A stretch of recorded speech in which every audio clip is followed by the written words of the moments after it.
Salam sejahtera saya ucapkan kepada Ustaz Muhammad Azhar, pensyarah MPU 3182, Falsafah dan Isu Semasa. Pada hari ini, kumpulan kami, iaitu kumpulan 2, akan membentangkan tugasan yang telah kami laksanakan yang bertajuk Penggunaan Bahasa Melayu dalam kalangan pelajar etnik Cina di Malaysia. Seperti yang kita lihat dalam skrin, terdapat 14 ahli dari kumpulan 2 dan saya, Mika Felicia, akan membentangkan pada bahagian pengenalan dan sejarah kewujudan sekolah Cina. Malaysia merupakan sebuah negara yang amat terkenal dengan adanya masyarakat majmuk yang berbilang kaum. Masyarakat majmuk di Malaysia terjadi secara tidak sengaja, dan setiap kumpulan mengamalkan agama dan adat, budaya, bahasa fahaman, dan cara hidupnya yang tersendiri. Masyarakat majmuk ini juga hidup bersebelahan, tetapi terasing dalam satu unit politik. Dari segi ekonomi pula, wujud pembahagian pekerjaan mengikut kaum dan etnik. Setiap kumpulan mempunyai aturan sosial tersendiri yang dijadikan sebagai panduan hidup, dari segi budaya, adat resam, dan sebagainya. Terdapat juga wujud garisan-garisan pemisah yang memperkukuhkan, yaitu dikenali sebagai mutually reinforcing cleavages, dan bukannya garisan-garisan melintang yang dikenali sebagai cross-cutting cleavages. Walaupun Malaysia mempunyai pelbagai kaum, mereka masih bertoleransi antara satu sama lain dan juga masih bermuafakat antara satu sama lain. Seterusnya merupakan sejarah kewujudan sekolah Cina. Sekolah Cina ditubuhkan bagi menempatkan anak-anak Cina yang telah wujud sewaktu zaman British lagi. Sekolah Cina ditubuhkan oleh masyarakat Cina secara perseorangan dan kebiasaannya golongan yang kaya akan mendirikan sekolah ini secara bebas dan tanpa bantuan pihak British. Buku-buku dan guru dari negara Cina telah dibawa masuk sebagai bahan dan tenaga kerja. Pada peringkat awal, kesemua sekolah Cina memberikan pendidikan hingga tahap sekolah rendah sahaja. Tetapi pada tahun 1913, seorang peniaga Cina iaitu Tan Kah Ki menubuhkan sekolah menengah Cina yang pertama yang dikenali sebagai Nanyang Overseas Chinese School. Pendidikan untuk anak-anak perempuan Cina yang pertama adalah sekolah Kun Cheng yang mula mengambil murid-murid perempuan pada tahun 1908. Selepas revolusi 1911 di China, pengaruh unsur-unsur politik negara China telah terserap di sekolah-sekolah Cina yang telah didirikan tersebut. Oleh sebab hal yang demikian, perkembangan ini mendesakkan kerajaan British mengambil peranan yang lebih langsung dan aktif dalam usaha mengawal perkembangan pendidikan Cina di tanah Melayu. Kerajaan British mula membiayai sekolah-sekolah Cina dan pengarah pelajaran telah diberi kuasa untuk menutup sekolah-sekolah yang tidak mengikuti peraturan-peraturan berkenaan dengan sukatan pembelajaran. Sekolah Cina amat menekankan bahasa pengantar Cina berbanding dengan bahasa Inggris bagi memastikan bahasa ibunda mereka tidak menerima pengaruh daripada bahasa yang lain. Pada tahun 1951, laporan Barnes yang menyeru kepada pemansuhan sekolah vernacular dan menggantikannya dengan sekolah kebangsaan dengan menggunakan bahasa Inggris dan bahasa Melayu sebagai bahasa pengantar utama. Perkara ini telah ditentang kuat oleh bangsa Cina dengan membentuk kekuatan sosial yang menjadi tunjang kepada pendidikan Cina sehingga ke hari ini, yaitu Gabungan Persatuan Guru Sekolah Cina Semalaya Jiaozhong. Seterusnya, objektif kajian. Yang pertama, mengenal pasti punca mengenai masalah kurang fasih dalam pertuturan bahasa Melayu dalam kalangan pelajar etnik Cina. Yang kedua, mengkaji tentang langkah mengatasi masalah kurang fasih dalam pertuturan bahasa Melayu dalam kalangan pelajar etnik Cina. Okey, seterusnya kita teruskan dengan metodologi kajian. Yang pertama, instrumen, iaitu kajian soal selidik yang dilakukan dalam internet dengan menggunakan Google Form untuk mengkaji tentang masalah penggunaan bahasa Melayu dalam kalangan pelajar etnik Cina di Malaysia. Yang kedua, pengkaji menggunakan PowerPoint sebagai pembentang hasil kajian yang telah dilakukan. Seterusnya, proses pengumpulan data. Yang pertama, mengenal pasti apakah masalah penggunaan bahasa Melayu dalam kalangan pelajar etnik Cina di Malaysia. Yang kedua, pengkaji telah membuat borang soal selidik menggunakan Google Form bagi mendapatkan maklumat bagi kajian ini. Dan akhir sekali, pengkaji telah meletakkan dua bahagian bagi memenuhi dapatan kajian, iaitu bahagian demografi responden seperti jantina, umur dalam lingkungan 17 hingga 26 tahun, kumpulan dialek bahasa Cina dan soalan seperti perbualan harian. Bahagian seterusnya ialah punca berlakunya kurang fasih dalam pertuturan bahasa Melayu dalam kalangan pelajar etnik Cina yang mempunyai 5 soalan yang dinyatakan. Data primer merupakan kaedah soal selidik yang telah dilakukan terhadap pelajar Cina yang menggunakan bahasa Melayu dalam pertuturan seharian. Data sekunder pula diperoleh dari internet atau web-web tertentu. Data-data penting termasuklah buku-buku, majalah, keratan akhbar, jurnal dan bahan ilmiah yang lain. Kaedah soal selidik merupakan kaedah utama dalam pengumpulan data kerana ia berhubung terus dengan kumpulan sasaran. Borang soal selidik yang telah digunakan oleh pengkaji adalah berbentuk soalan tertutup dan terbuka. Soal selidik tertutup digunakan untuk mendapatkan jawapan yang berbeza-beza serta mudah dibandingkan dan jawapan akan mudah diproses. Bagi soal selidik yang berbentuk terbuka pula, ia digunakan untuk memudahkan responden untuk memberikan pelbagai bentuk jawapan dan bebas memberikan pendapat yang dirasakan sesuai. Seterusnya ialah teknik penganalisan data. Data-data yang telah dikumpulkan akan dianalisis secara deskriptif. Analisis secara kuantitatif telah dijalankan oleh pengkaji bagi memperoleh data melalui soal selidik dalam bentuk Google Form. Kegerapan, peratusan dan rajah yang sesuai seperti jadual dan graf bar telah digunakan dalam analisis kajian. Skor yang diberikan untuk skala Likert 5 yang digunakan dalam soal selidik adalah seperti jadual tersebut. Analisis secara kualitatif pula telah dijalankan atas data yang telah diperoleh melalui temu bual, pemerhatian serta rujukan. Data daripada sumber-sumber tersebut akan ditafsir menjadi dapatan kajian. Skala min ditetapkan mengikut tahap, iaitu tahap skala min 1 hingga 2.55 mewakili tahap rendah, skala min 2.56 hingga 3.55 mewakili tahap sederhana, dan skala 3.56 hingga 5 pula mewakili tahap yang tinggi.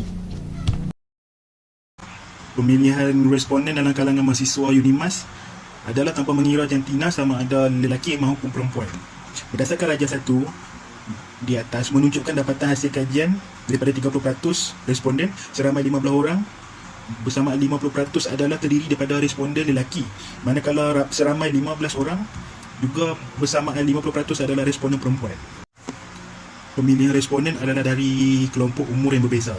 Berdasarkan rajah 2 di atas, ia menunjukkan demografi responden berdasarkan umur yang berbeza daripada kalangan responden, yang mana daripada 30% responden yang telah di soal selidik, 4 orang adalah dalam kalangan yang berumur 17 hingga 18 tahun bersamaan dengan 13.3%.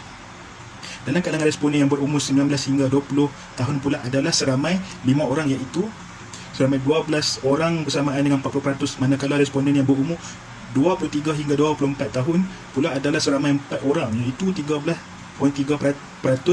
Dan akhir sekali pula dalam kalangan responden yang berumur 25 hingga 26 tahun pula adalah seramai 5 orang yang bersamaan dengan 16.7%. Pemilihan responden dalam kalangan responden adalah daripada kumpulan dialek bangsa Cina yang berbeza, iaitu berdasarkan rajah 3 di atas pula menunjukkan demografi responden berdasarkan kumpulan dialek bangsa Cina berbeza daripada kalangan responden. Daripada 30 orang responden yang telah disoal selidik, 5 orang adalah dalam kalangan dialek Hokkien yang bersamaan dengan 16.7%. Dalam kalangan responden daripada dialek Kantonis pula adalah seramai 4 orang, iaitu bersamaan dengan 13.3%. Dalam kalangan daripada dialek Hakka, Kek pula seramai 10 orang bersamaan dengan 33.3%, manakala responden daripada dialek Fuchou pula adalah seramai 7 orang, iaitu 23.3%.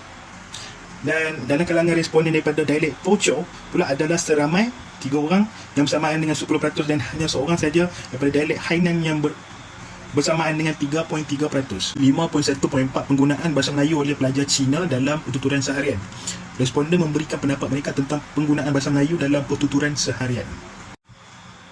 Berdasarkan rajah 4 di atas pula menunjukkan demografi responden berdasarkan penggunaan bahasa Melayu oleh pelajar Cina di dalam pertuturan seharian. Daripada 30 orang responden yang telah disoal selidik, 19 orang selalu bertutur menggunakan bahasa Melayu dalam pertuturan seharian bersamaan dengan 63.3%. Dalam kalangan responden seramai 8 orang yang kadang-kadang menggunakan bahasa Melayu dalam pertuturan seharian, iaitu bersamaan dengan 26.7%. Seterusnya dalam pula seramai 3 orang yang jarang menggunakan bahasa Melayu dalam pertuturan seharian bersamaan dengan 10%, manakala tiada responden yang menjawab tidak pasti serta tidak pernah menggunakan bahasa Melayu dalam pertuturan seharian. 6.0 Analisis punca kurang fasih pertuturan dalam bahasa Melayu dalam kalangan etnik Cina. Seramai 30 orang responden telah memberikan maklum balas terhadap borang soal selidik yang telah diedarkan. Hasil maklum balas mendapati bahawa tidak ada yang sangat tidak setuju untuk penyataan kekurangan membaca bahan bacaan bahasa Melayu yang merupakan salah satu punca tidak fasih bertutur bahasa Melayu dalam kalangan etnik Cina. Selain itu, 2 orang bersamaan dengan 6.7 adalah tidak setuju dengan penyataan ini, dan 3 orang bersamaan dengan 10% adalah kurang setuju. Manakala seramai 5 orang bersamaan dengan 16.7% adalah setuju, dan seramai 20 orang pula adalah sangat setuju yang bersamaan dengan 66.7 dengan penyataan kekurangan baca bahan bacaan bahasa Melayu merupakan punca berlakunya masalah tersebut. Oleh itu, kekerapan min menunjukkan bahawa kebanyakan responden adalah sangat setuju dengan penyataan ini dengan min 4.43, iaitu pada tahap tinggi. Bagi penyataan bahasa Melayu tiada kepentingan bagi pelajar etnik Cina adalah didapati bahawa seramai 3 orang bersamaan dengan 10% adalah sangat tidak setuju dan tidak setuju dengan pernyataan tersebut. Di samping itu, seramai 11 orang adalah kurang setuju dengan pernyataan ini bersamaan dengan 36.7%. Seramai 5 orang adalah setuju bersamaan dengan 16.7% dan seramai 8 orang adalah sangat setuju bersamaan dengan 26.7%. Kekerapan menunjukkan bahawa kebanyakan responden adalah setuju dengan pernyataan ini dengan min yang mencetak sebanyak 3.40 iaitu pada tahap sederhana. Skor min terhadap punca kurang fasih bahasa Melayu dan kalangan etnik Cina secara keseluruhan adalah 4.03 iaitu pada tahap tinggi dan amat mempengaruhi. Daripada pemerhatian berdasarkan borang maklum malas yang telah diberikan oleh responden menyatakan bahawa responden sangat bersetuju bahawa punca berlakunya kurang fasih bertutur bahasa Melayu dalam kalangan etnik Cina kerana mereka lebih selesa menggunakan bahasa ibunda mereka. Hal ini dapat dilihat berdasarkan maklum malas daripada etnik Cina sewaktu menjawab soalan yang telah diberikan melalui Google Form iaitu secara online. Hai, nama saya Bimpo Manarenugan dan saya akan membentangkan tentang topik terakhir iaitu kesimpulan. Oleh itu, jelaslah bahawa masalah penggunaan bahasa Melayu dalam kalangan pelajar Cina di Malaysia adalah masih lemah dan sedang dihadapi oleh masyarakat kita. Seterusnya, ianya terbukti daripada hasil kajian pengkaji dalam menunjukkan satu orang daripada beberapa responden saja yang selalu menggunakan bahasa Melayu dalam pertuturan seharian mereka dan selebihnya adalah kurang ataupun tidak. Seterusnya, punca ataupun faktor yang amat ketara adalah kurangnya mereka membaca bahan bacaan bahasa Melayu kerana mereka lebih selesa dalam menggunakan bahasa mereka sendiri iaitu bahasa Cina dalam kehidupan seharian mereka. Di samping itu, para pelajar ini haruslah dilatih ataupun dibiasakan untuk bertutur dalam bahasa Melayu dalam kehidupan seharian, khususnya ketika mereka berada di luar rumah, dan mereka haruslah diwajibkan berbahasa Melayu ketika di sekolah. Akhir sekali, kita sebagai rakyat Malaysia perlu menitik beratkan penggunaan bahasa Melayu dalam kehidupan seharian agar dapat mencapai maklumat untuk menjadikan bahasa Melayu sebagai bahasa rasmi dan boleh digunakan oleh semua masyarakat di Malaysia.